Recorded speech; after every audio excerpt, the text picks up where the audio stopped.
Bonjour tout le monde! Avez-vous déjà connu des moments où il est bon de les vivre pleinement, dans tous vos sens, dans tout votre être, mais à l'inverse? Est-ce que vous avez déjà vécu des situations où vous auriez préféré vous détacher complètement de ça pour être en mesure de rien ressentir du tout? Aujourd'hui, il est question de association et dissociation. Dans ma dernière vidéo, j'ai abordé surtout le côté association avec la technique du comme si, ok? Et si on se rappelle, être associé, ça veut dire d'avoir la capacité de vivre à l'intérieur de soi tout ce qu'une situation peut impliquer. C'est de la ressentir physiologiquement parlant partout dans le corps, hein? Tellement que la personne, elle se sent dans l'expérience comme telle, avec les mêmes réactions physiques et émotives. Et être dissocié, c'est d'avoir la capacité de se voir faire une action, mais à l'extérieur. C'est de pouvoir se mettre en position de spectateur, sans implication personnelle ou émotionnelle comme telle. Et c'est d'être à l'extérieur de l'expérience, hein? C'est le contraire à l'autre. Et dans cette position-là, on est plus habité par l'analyse de ce qui se passe que par l'émotion ou le sentiment qui est là. C'est beaucoup moins agressant, c'est vécu plus dans le calme comme tel. Je vous ai mis un lien aussi là-dessus, où ce que c'est vraiment bien expliqué, la différence entre les deux, et où vous allez aussi pouvoir aller voir, vivre en fait des expériences. Mais je vous mets en garde parce qu'il y a une contradiction avec ce que j'ai dit dans ma dernière vidéo. Dans ma dernière vidéo, je disais que être associé, c'était comme être un acteur.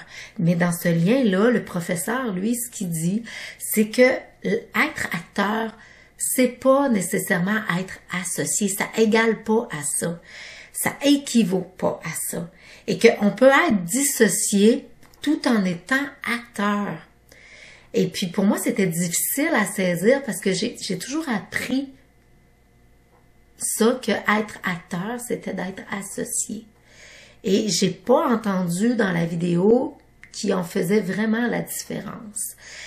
J'en ai conclu après tout ça que peut-être c'était la capacité de pouvoir jouer un rôle dans la logique, dans le détachement comme tel, sans nécessairement s'imprégner de l'émotion qui était là. En tout cas, c'est la conclusion que j'ai faite. Et ce qui est bien, c'est qu'on a des différences dans les opinions et c'est parfait. Ça amène de l'ouverture, ça amène d'autres perspectives. Ça devrait être comme ça partout, selon moi. Donc, si je continue maintenant avec ce qui importe, on se demande à quel moment on a besoin vraiment d'être associé ou à être dissocié. Dans l'association comme telle, c'est plus pour s'unir à quelque chose, c'est d'être en union intérieurement avec l'expérience qu'il y a à vivre. C'est pour s'associer aussi parfois à une autre énergie. De pouvoir s'associer aux perceptions que quelqu'un d'autre peut vivre dans une situation. Et ça, j'en parle dans une autre vidéo, les relations, les perceptions positionnelles. Je vais vous mettre le lien aussi en bas. Et à quel moment on doit vivre la dissociation? Eh bien, c'est pour contourner certaines résistances comme telles, pour avoir accès à d'autres informations qui étaient occultées sur le moment par les émotions. Ça peut aider à ce moment-là à prendre des décisions dans le but d'atteindre un certain objectif.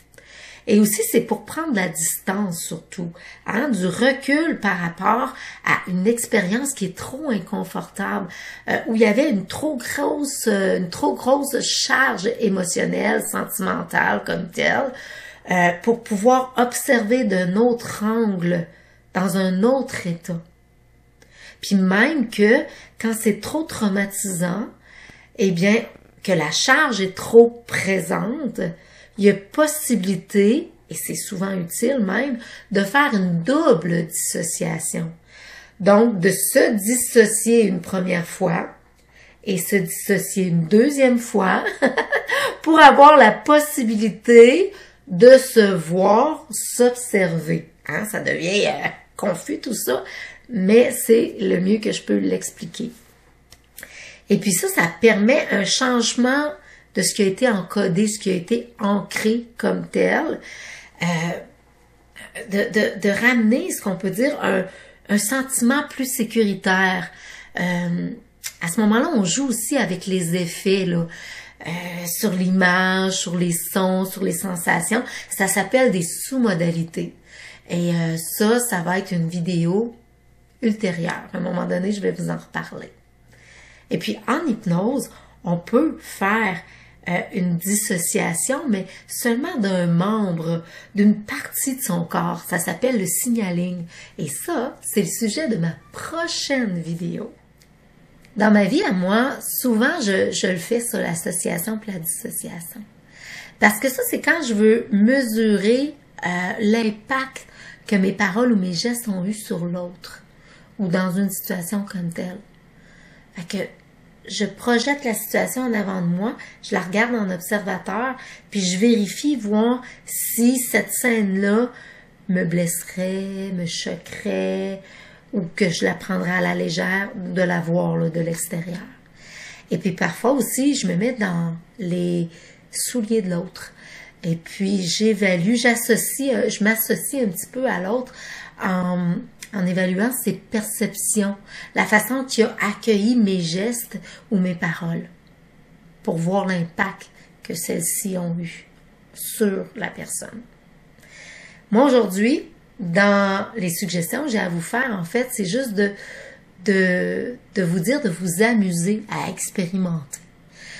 Trouver une situation où étaient présents des sentiments ou des émotions, mais quelque chose de léger, là, par exemple, de gérable, là, et pourquoi pas de joyeux, tant qu'à s'amuser. Et puis, associez-vous à la situation. Revivez-la avec toutes vos perceptions, faites partie intégrante de celle-ci et analysez ce que ça vous amène à vivre à l'intérieur. Après ça, avec la même situation, bien entendu, projetez-la sur un écran, comme au cinéma, en imaginaire. Faites en sorte de vous asseoir comme spectateur dans la salle et regardez la scène.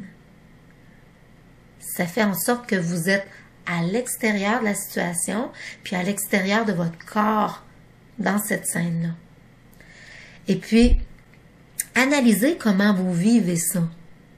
Est-ce que vous êtes plus détaché de tout ce que la situation implique au niveau sentiment, au niveau émotion? Analysez la différence entre les deux états que vous venez de vivre là et puis vérifiez ce que ça vous amène à vivre en dedans. Probablement qu'il y a une place où ce que vous allez être plus imprégné d'émotions, puis dans l'autre que vous allez être plus détaché comme tel.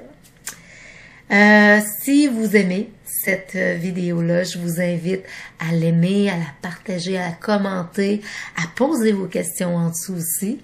Et puis, moi, en attendant de vous revoir, de vous refaire une petite vidéo, je vous souhaite de toujours avoir la possibilité d'être totalement dans l'expérience et parfois même de pouvoir en sortir comme bon vous semble, selon vos besoins à vous. Bye, à la prochaine!